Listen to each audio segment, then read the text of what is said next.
Let's go ahead and make the VW Bug Retro Keytag by Van Gogh Designs. I have my stabilizer hooped. It's 3.5 ounce cutaway. I use cutaway for everything. I'm already hooped, nice and tight. You can see how nice and tight that is. Let me just cut this so I don't get a shadow. There we go. Okay. So I'm using pink to start because I know that my first step on top of the vinyl that I'm going to use will be this darker pink. So I'm going to go ahead and use that. I'm on in a novice NQ1600E, in case you're wondering. I'm using glide thread 40 weight. All right, let's get going. Step 1 is the placement stitch. It's going to tell me where I am to place my vinyl.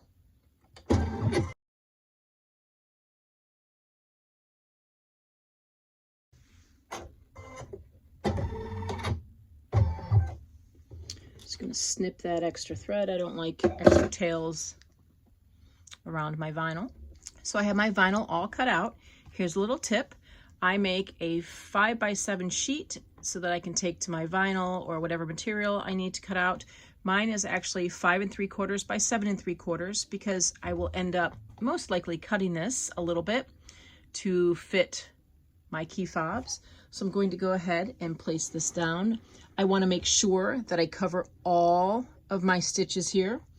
If I don't, or if I get too close, then when I go to cut, I won't have room to make a nice cut outline. So I'm going to make sure I cover completely. I like to cover by about a 1/2 inch. There we go. The method that I'm using to put my vinyl on is called floating. I don't like to hoop vinyl. I know some people do.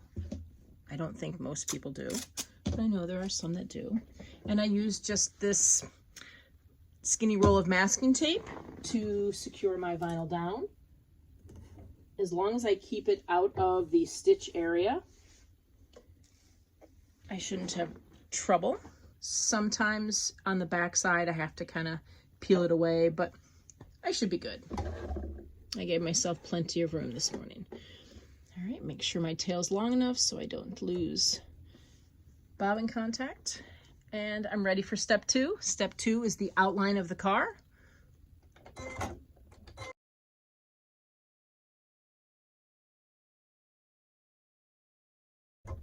I'm going to go ahead and stop my machine just real quick. I want to pull my thread out and away and clip it. I don't want it to get caught underneath any of the other stitches because that just makes it a little bit more difficult. Actually, let's do that. There we go.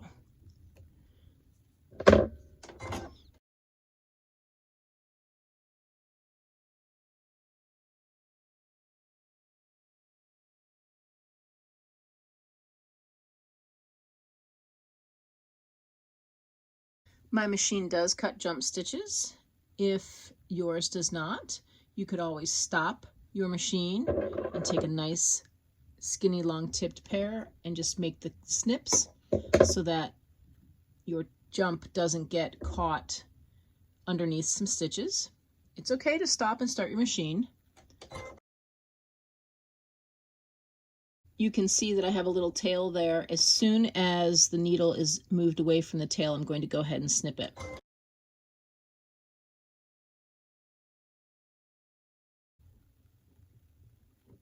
There. I think it just makes it easier to snip as I go along, as opposed to having all the stitches go on top of my jumps. So you can do that for any design.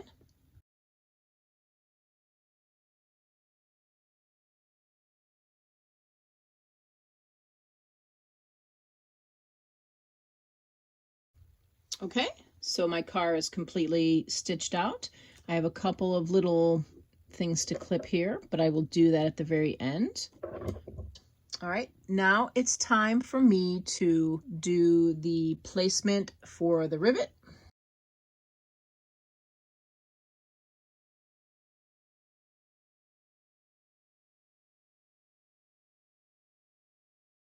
So I like my final stitch around outline to be in a color that matches my vinyl. So I'm going to go ahead and do that. I'm going to switch out my thread.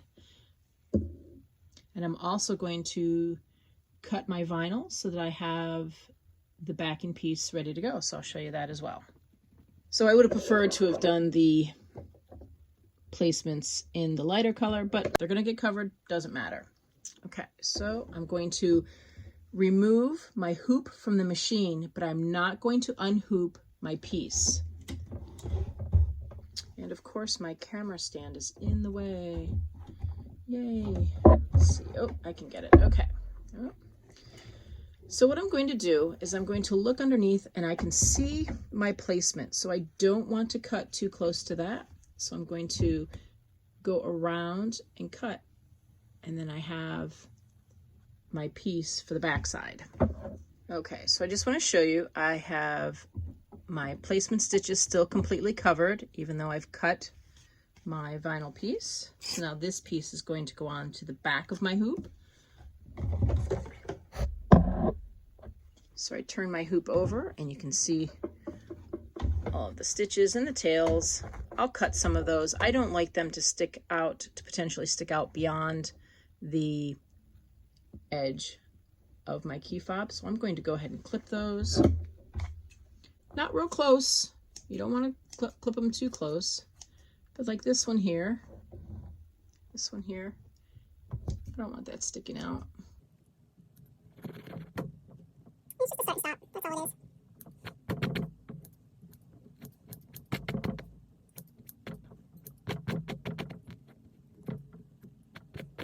Normally this would be a lot more graceful, but one-handed and with a camera in your face makes it a little tough.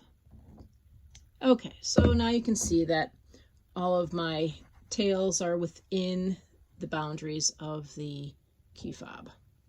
Okay, so now I'm going to cover up my key fob, make sure I'm extending beyond, well beyond the edge of my stitching. I'm going to reuse my tape. I'm just going to tape it on.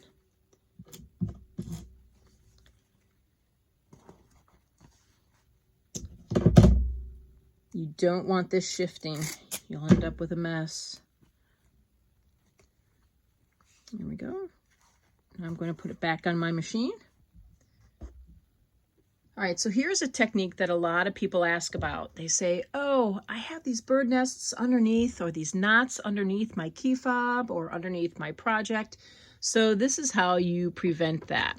So I'm going to hold my thread. I'm going to pull a long tail. I'm going to use, let me see, is it in the picture? Probably not. I'm going to use my needle down button. I'm going to hold this thread, needle down button, needle up button, and I'm going to pull. And if you can see, my bobbin thread came up through my vinyl. So I'm going to use my scissors. I'm going to pull the bobbin thread.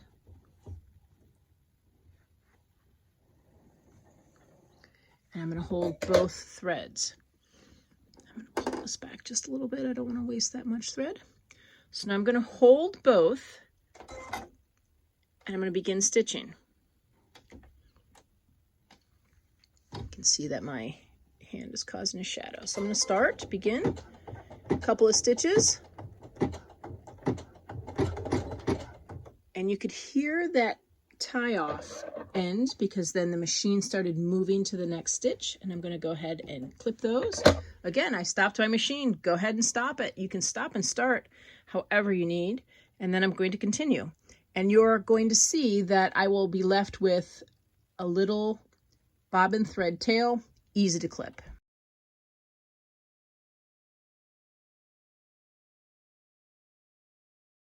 All right, so my bobbin thread tail and of course my top thread tail. Just go ahead and snip those and keep going.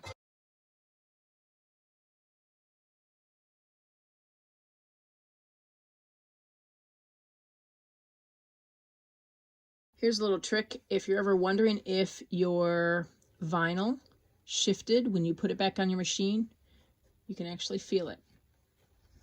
Okay, just lift this up. You can feel the edges of your vinyl. Mine stayed in place. That's great.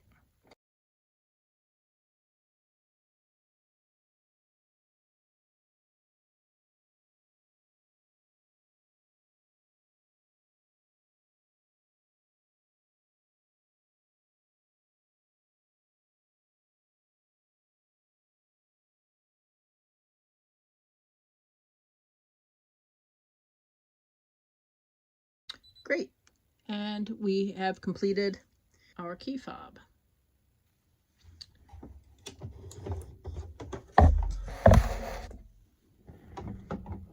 And that is it. All I have to do is cut it out. I'll punch a hole, put my rivets in, Chicago screws, snaps, whatever you prefer to use. Snip your tails.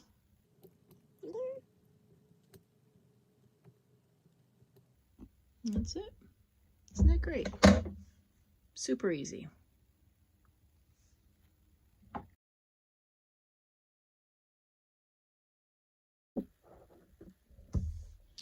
Okay, let's go ahead and get our key fob cut out. I didn't buy enough of these scissors and they are discontinued. They are from Harbor Freight and they were $3 or $4 a pair, and I used to have a bunch and then I would misuse them and they didn't cut as well. But I have one pair still floating around that my daughter uses, so I'm going to go ahead and use them. So we're going to go ahead and cut the key fob out. Nice and close to the edge. Keep your vinyl in at the crook of the scissors. Don't go all the way down. I don't use the tips either, but you can completely come off of it and go back on, or you can pivot, but make sure you're pivoting. Keep your scissors still and turn your vinyl. Turn whatever it is you're cutting.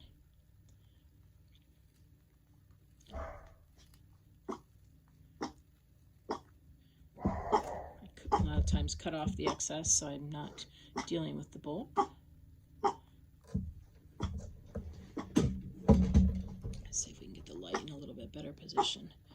Okay.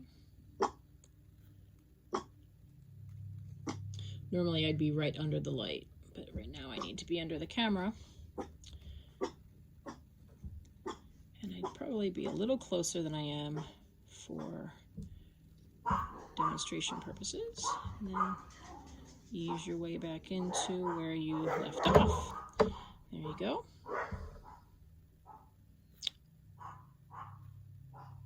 Okay, so now I'm going to take my leather hole punch.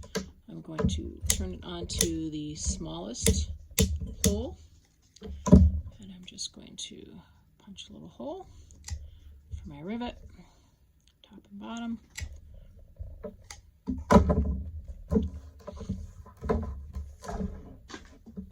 Okay, so we have our holes punched and we're ready to finish off our retro key fob. So I have a couple of options. I have a 6-inch wire key fob ring. I guess that's what they call it. I also have a 4-inch. Here are my rivets. And then I also have a 1 1/4 inch split key ring. So I think what I'd like to do, let's see.